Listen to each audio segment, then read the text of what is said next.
You're watching Taste the Victory. To be fair, hearing someone say, "Ever heard of the Digimon card game?" can bring up a lot of different guesses from someone. There's a reason that when the currently running Digimon card game was revealed in 2020, people everywhere were very hesitant about it. The franchise has a connotation of being disconnected and filled with stuff that doesn't get expanded upon until recently. In terms of card games alone, there was the original Hyper Colosseum game, which is probably the most well known in Japan, and its English localization, which was practically a whole new game butchering the original. The D-Tector card game, which was only released in North America and Europe, and interacted with the D-Tector Digivice released at the same time. The Alpha reboot of Hyper Colosseum in Japan. The Appmon reboot of Hyper Colosseum in Japan. The Digimon Fusion card game in North America and Europe. Digimon Collectors, which was a Japan-only mobile card game, and probably tons more I could spend all day here listing. But despite all that, there's still another Digimon card game I haven't mentioned yet. I don't really see people ever talk about it online or much documentation on it, despite how much it seemingly was going to be pushed by Bandai before lack of interest. And today, I want to try to change that a little bit by talking about the North America-only collectible card game released in 2004. The original Digibattle card game finished its English run in 2001. After that came the D-Tector card game, which was basically glorified rock, paper, scissors in 2002 to tie in with the D-Tector Digivice, which would scan these cards. I can't find a concrete confirmation of when these cards ran their course, but the last booster set, Series 4, has copyright 2003, so it's safe to assume they stopped printing these sometime that year. The next year, Digimon was back on the shelves with another new iteration of the card game. This iteration is specifically called the Digimon Collectible card game on the card back, differentiating itself from previous Digimon card games and all future ones to come after. I actually have fond memories of this game. I bought tons of packs and the Royal Knight starter deck when it was out as a kid because I was really into the anime at the time. Sorry, Dad. Thanks for supporting all the cardboard purchases. Being 2004, I have a very good hunch Bandai saw the explosive popularity of Yu-Gi-Oh! And took notes for this release.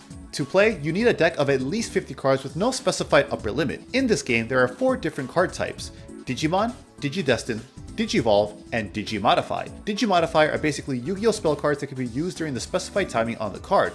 A lot of these, really almost all of them, are hand traps. Now, this game came out in 2004. Yu-Gi-Oh! Was not at the point of hand traps being everywhere yet, but out the gate in set 1, the Digimon CCG had a boatload of them. Play at the end of your opponent's move phase, now they can't attack. Play at the end of your opponent's bring online phase, now they can't move. Play at the end of your opponent's attack phase, now they can't discard in the discard phase. It's kind of crazy, and playing through a game of these must have felt like a minefield. And don't worry, we'll get to the phases in a second.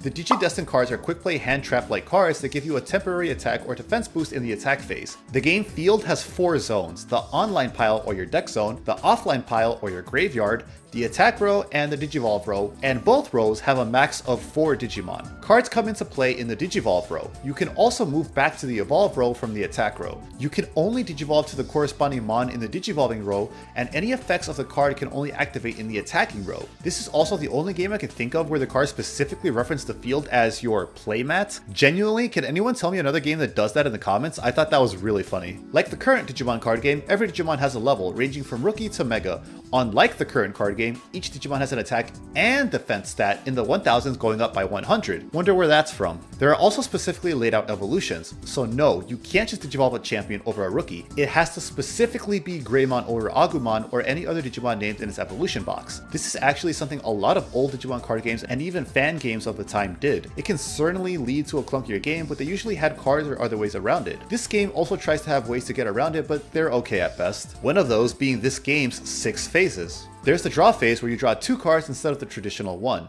The Bring Online phase where you can play up to 2 rookie Digimon on the field. Yes, no more than 2 a turn, and they specifically have to be rookies. Digivolve phase where you can evolve up to 2 Digimon to meet the requirements. The Move phase where you can move up to 2 Digimon from your Evo row to your attack row and vice versa. Attack phase where there is no summoning sickness like Yu-Gi-Oh! And you must attack an opponent's monster if they have any before you can attack your opponent directly like Yu-Gi-Oh! Also, you can't attack on your first turn. And finally, the Discard phase where you can discard up to 3 cards in your hand and draw as many as you discarded. The alteration of the traditional draw phase and the introduction of the discard phase are clearly to try and alleviate bricking because you simply don't have the right card in hand at the right time too often. Couldn't do anything this turn? Well, discard these useless Digimon and Digidestined and hope you see what you need in the discard phase. Oh, and hope that your opponent doesn't get too far ahead next turn. While monsters have effects, they're just things like small power boosts or destruction. There's no search in the game, so ultimately, the draw and discard phase are just a band-aid solution that doesn't always help. I actually really like the concept of the evolve and attack rows though, as it's literally just the current Digimon card game's raising area on steroids. Being able to go back into the safe evo row also allows for more aggro and effects to come from your bottom end at the risk of losing them before you can retreat next turn. It creates a neat mind game around moving your Digimon.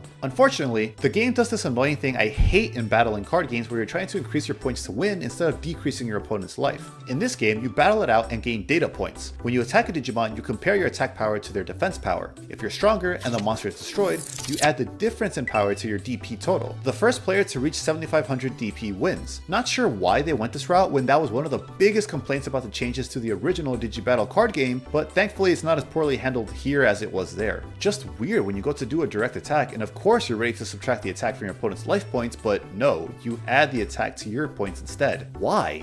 There's some more unique things to the game here and there, such as there's no decking out. If you go through your entire deck, you just shuffle your offline pile and put it back in the online zone, but generally, this is the flow of a typical game of the 2004 Digimon collectible card game. It's an incredibly piece-reliant game with minimal search, so a lot of your games are decided by draws. And possibly another way to make up for this, there's no real cost associated to playing Digimon and digivolving them up other than being limited to 2 max of each action per turn and having the matching names. But otherwise, go nuts. Very reminiscent of Yu-Gi-Oh!, there is no real central resource to manage that curves as your game goes on. No cost to playing a rookie, no cost to using a Digimodify or Digidestined card, and the very few restrictions that are in place can be ignored with certain cards like Digivices. Some of these let you skip from a rookie all the way to a Mega Digimon, but because they say Giga Power, you can only have one copy in your deck. But there are multiple Digivices and other Digimodify cards that basically do the exact same thing or do similar things at different levels, where effectively you can ignore whatever little resource management there is in the game, as opposed to the currently running Digimon CCG's memory system, which is brilliantly designed to make you use the most out of your limited actions per turn. Although, even that game is introducing a lot of ways to skirt around it now, sadly. It is in the card. Digimon will be back on Fox Kids. Digimon is back on Fox Kids. This game hit store shelves in 2004, 3 years into Yu-Gi-Oh's North America run. This game would have been in development during the peak of Yu-Gi-Oh's cultural zeitgeist. Between the attack and defense points format, resourceless system, costless spell cards, and attack phase setup, I think they definitely used the general idea of Yu-Gi-Oh! As a base to build a Digimon themed game on top of. A Digimon can only evolve once per turn, kind of like using your normal summon on a tribute at this time in Yu-Gi-Oh's history as well, the closest they ever had to a resource system. There's also no original art in this game at all. It's either all stock art, old 3D renders, or promotional art used in other material. Fun fact, I thought this Gallimon looked familiar, and turns out it's ripped from the Japanese cover art of Digimon World 3. The time between design, production, and release might not have been too long, all things considered, so the opportunity to capitalize on this Yu-Gi-Oh! Adjacent playstyle was there. With how many Digimodify cards are just hand traps, I wonder if in an earlier design of the game, there was even a back row to set trap cards like Yu-Gi-Oh! How can you capitalize on a card game without a local game store scene though? Well, it seems Bandai had that in mind at the time too. There did seem to be effort put in place to try and support the game locally. Using the Wayback Machine to time travel all the way back to 2004, we get a glimpse of the DigimonCCG.com website when the game first launched. They really don't make websites like they used to. On it, mentions of tournaments at locals can be found, as well as a new Bandai organized play program partnering with LGSs to support the game and offer pricing and exclusive promos along with Bandai's other games at the time. In a news piece by Toy News International, there's also a mention of Bandai showcasing the game at Gen Con, the biggest board game convention in the US, and other conventions through the summer of 2004 with amazing pricing like framed, uncut sheets of first edition cards from this game, as well as booster boxes of the Eternal Courage set. Wow, I wish the current game had pricing like that. Holy crap, if you were one of the ones blessed to have that uncut sheet still,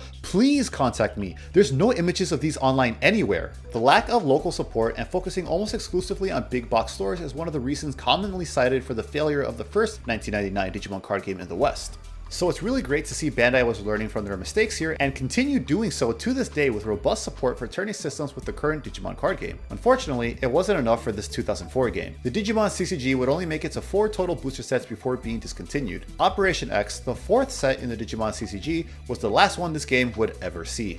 In its short run, the game did introduce a few new mechanics, the first being hybrid Digimon from the, at the time, latest season of the anime Digimon Frontier, where the cast turns into Digimon. The first introduction of these cards in the second set, Hybrid Warriors, required you to have the corresponding Digidestined card plus a card called Spirit, which does literally nothing else other than allow you to evolve into these hybrids. In set 3, Generations, we got some more hybrid cards, and these were much more generic to bring out, probably in response to criticisms of the true evolution requirements. The final set introduced X Antibody Digimon, and oh man, if you thought they were broken in the currently running Digimon CCG, you haven't seen anything yet. The X Anti-Mons literally all start with the effect, this Digimon can't be affected by effects of Digimon without the X Antibody. What? I've never seen a more blatant, you have to buy this set effect in my life. Their stats are all way above the curve of other cards before them too. On paper, it seems like quite the crazy jump, but your guess is as good as mine though, since seemingly no one played this game, getting discontinued within 2 years and only 4 total sets falling victim to the all too real 2-year curse that plagues new card games. There is next to no documentation on a competitive meta online whatsoever, which is pretty crazy when even the Zatchbell TCG has its meta well documented. I'm hesitant to believe a meta even formed for this Digimon CCG, as probably no one was playing this competitively given its short existence. I only played some very casual games with a friend to get a feel for this video and capture footage, so I can't comment on anything relating to that, but I imagine optimized decks of this game would be incredibly annoying to play against with hand traps galore in the Digimodify and Digidestined cards. At least with the Digidestined cards, they're only in the attack phase, so they're pretty telegraphed, but it's still another one you need to keep in mind, but I digress. As reported on February 24th, 2005 by the long-running respected hobby news site ICV2, Digimon CCG sales really started struggling immediately after the first year it hit store shelves. While Bandai reported really strong sales in retail when Eternal Courage and the starter decks launched in 2004, the game quickly became invisible in the hobby stores in 2005 per ICV2. The Bandai marketing manager for the collectibles division at the time, Danny Satyapan, commented, "As the popularity grows en masse, people in hobby are going to start asking for it. But right now, it's had no play there. We're going to try to build that this year. There's still a huge fan base for Digimon." Acknowledging the game's lack of hobby store penetration, Bandai would go on to open an organized play program this same year that gives these stores the previously mentioned exclusive promos, pricing, and marketing material for the game. But by April 2006, the Digimon CCG was officially placed on hold, as reported by ICV2 on April 20th, 2006. This coincided with the announcement of the upcoming Digimon Savers or Digimon Data Squad in the West. So being a North America only game, the wording makes it seem as if this game would have been stopped regardless of how it was doing at the time, but we know this was no on hold. The CCG never got a new card again after Operation X was released in stores, and it wasn't restructured to coincide with Digimon Data Squad. There was no card game running for Digimon in the West for that show's entire run, while in Japan, they had the alpha relaunch of their long-running Hyper Coliseum card game. The incredibly interesting part about this cancellation announcement to me is ICV2's mention that the relaunch of Digimon with Data Squad in Japan means, quote, "The 3 Digimon products planned for 2006 will not be released, at least for now." Following the linked article, Bandai had previously outlined upcoming products for their existing hobby games and new game licenses they acquired. In this news update, on December 1st, 2005, Bandai is reported to have 3 releases planned for the Digimon CCG, including Series 5 aka Booster Set 5, and even goes as far as to detail that it would add Android and Machine Digimon with additional releases in August and December. The other 2 products may have been starter decks or a starter and another booster box given the time listed between releases, but we have no official word. I've never seen anyone mention these anywhere online. I wonder how far along these lost booster sets were. I doubt anything was printed for mock-up testing yet, but it seems like it had been designed already from how it was talked about here. Wake up babe, new Digimon Lost Media just dropped. This new info really broadened the scope of what this video was intended to be. I tried reaching out to every name I could find mentioned from Bandai collectible game pre-releases at this time, but at this time I've only heard back from one person and they said they have next to no memory of this period at Bandai. It's something I'll have to keep looking into and can hopefully follow up with more info someday.